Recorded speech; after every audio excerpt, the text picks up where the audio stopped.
just show you that this is a tempo that I would swing with most of my club. And some people will say, oh, it looks like you're only swinging 80%. Well, it is probably only 80, but I can do the 80 all the time in the same way.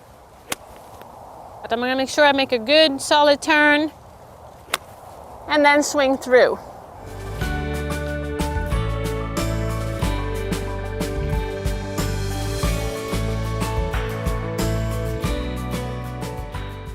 Hi, Annika. Good morning. How are you? Good. How are you? I introduced you about your iron accuracy. 2001, 2002. Green regulation was almost 80%. Yes, Would it you was. explain to the time? Yes, I mean it was my best year when hitting irons. But my goal was always to hit every fairway and then every green because I figured that gives me the most opportunities for birdies and less opportunities for bogeys. So I spent a lot of times with my irons, and I love practicing irons. And for me to get hit as many greens as possible will put the pressure off my short game. Because if you start missing a lot of greens, you have to work a lot on your chipping and your bunker, and the chances that you're going to make up and down are, gets always tougher the more you do it. So for me, it was always focusing around the greens. It was not always where the flag was. I would just make sure that I hit the big areas of the green. The longer the club I had, the more the wider the area, and the shorter club I had, I can be a little bit more precise. Yes. So, but the iron play was certainly something I loved. I hit a lot of balls on the range. Tempo was very important. So I would say that was one of my strengths. Did you practice a lot on your iron? I practiced a lot with my irons. I mean, to me, I have one swing. Yes. It's the same for a wedge, it's the same for a 7-iron, it's the same for a 5-iron, it's the same for the driver. But I do make adjustments, a little wider stance, hands a little bit more forward, ball position, forward or back, the length of the backswing, but it's one swing.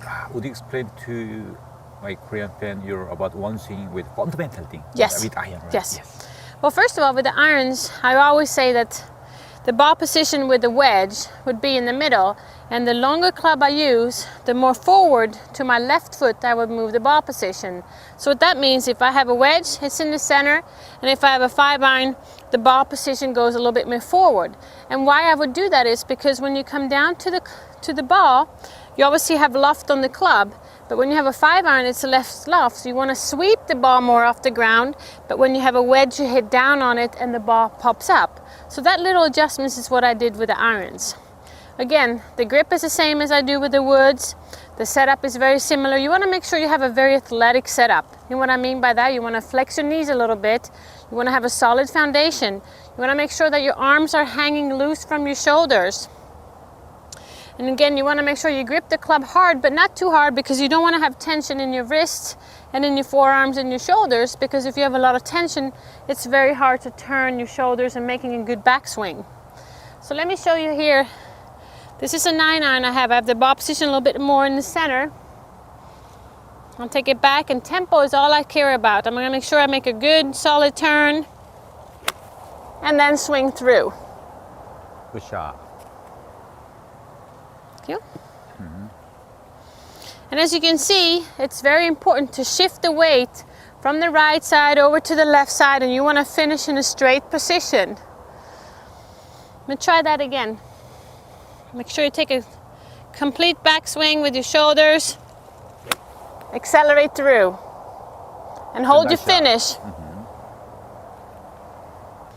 Yeah, that means to cover first lobe iron play, down makes up.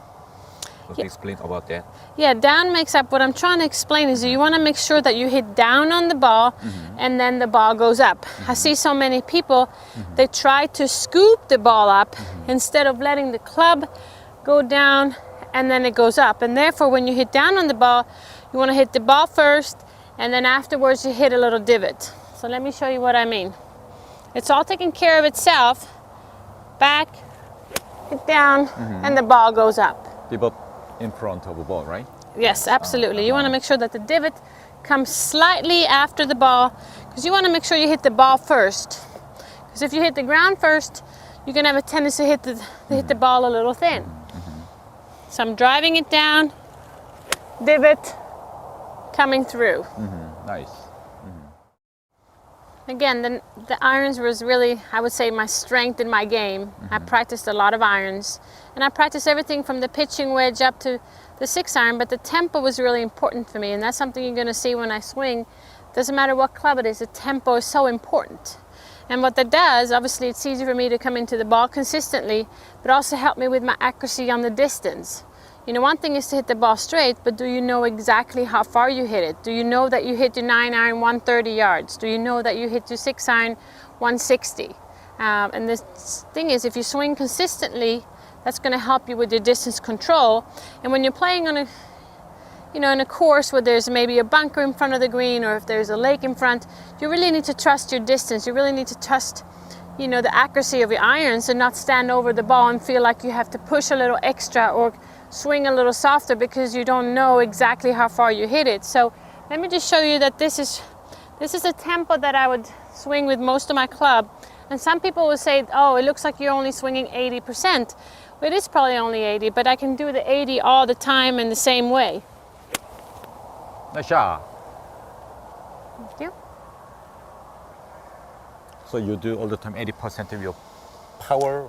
80% of my power. I mean, it makes, first of all, when I do the same, I have a feeling how far I will hit it. To get more accuracy? More accuracy, and then the distance control. If I want a little more, I can swing a little faster, but when you swing a little faster, it's easy that one thing would move a little faster, or the hands will come. So I try to just stick to one swing tempo. Thank you, Annika.